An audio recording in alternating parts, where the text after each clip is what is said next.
السلام علیکم ورحمۃ اللہ وبرکاتہ۔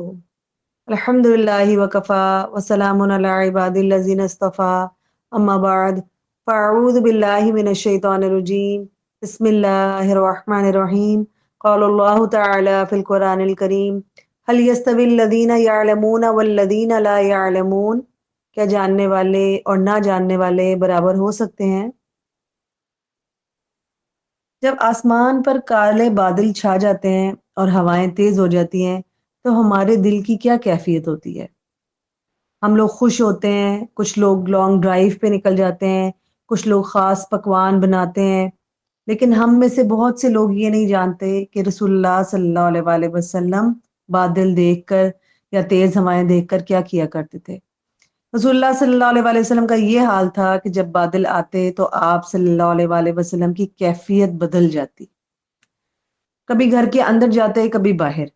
حضرت عائشہ رضی اللہ عنہا فرماتی ہیں کہ جب کسی طرف سے بادل اٹھتا، ہوائیں چلنا شروع ہوتی تو رسول اللہ صلی اللہ علیہ وآلہ وسلم بہت بہت پریشان ہو جاتے، فکر مندی کے آثار چہرہ انور پر ظاہر ہوتے، کبھی اندر جاتے کبھی باہر جاتے، آپ کا جسم ہلنے لگتا۔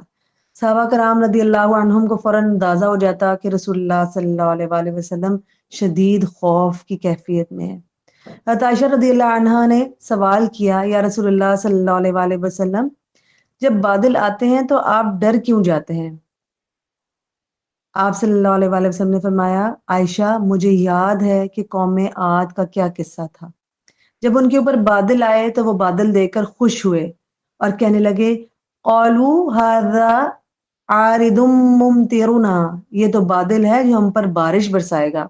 سورۃ الاحقاف کی آیت نمبر 24 ہے۔ لیکن وہ بادل بارش نہیں بلکہ ان پر عذاب لے کر آیا تھا۔ ان کی تباہی انہی بادلوں سے ہوئی، اس لیے میں گھبرا جاتا ہوں، مجھے یہ اندیشہ بے چین کرتا ہے کہ کہیں اس میں عذاب نہ ہو۔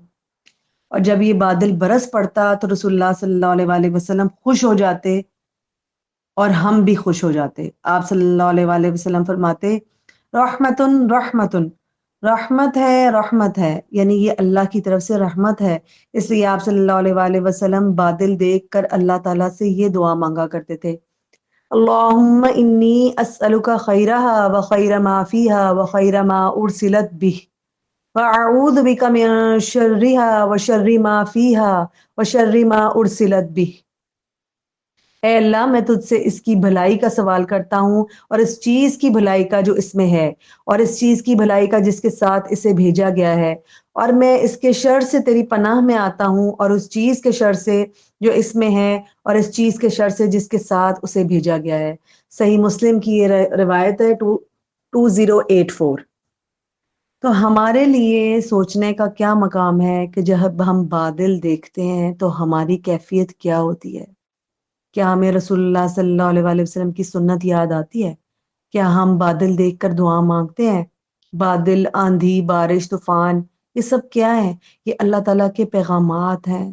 یہ رحمت بھی ہو سکتے ہیں اور یہ عذاب بھی ہو سکتے ہیں، فرق صرف ہماری حالت اور ہمارے اعمال کا ہے۔ تو رسول اللہ صلی اللہ علیہ وآلہ وسلم کی طرح ہمیں بھی دعا کرنی چاہیے کہ اے اللہ اس میں خیر ہو، اور اگر اس میں کوئی شر ہے تو اس شر سے ہمیں اپنی پناہ میں رکھنا۔ اللہ تعالیٰ ہمیں وہ بصیرت عطا فرمائے کہ ہم بادلوں، آندھیوں اور بارشوں میں بھی اللہ تعالیٰ کی قدرت کو پہچانیں۔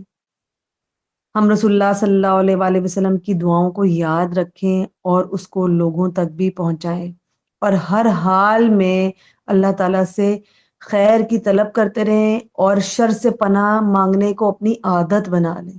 اللہ تعالیٰ ہمیں ان چیزوں پر عمل کرنے کی توفیق عطا فرمائے، آمین یا رب العالمین۔ سبحانک اللہم بحمدک، اشہد ان لا الہ الا انت، استغفرک واتوب الیک۔ السلام علیکم ورحمۃ اللہ وبرکاتہ۔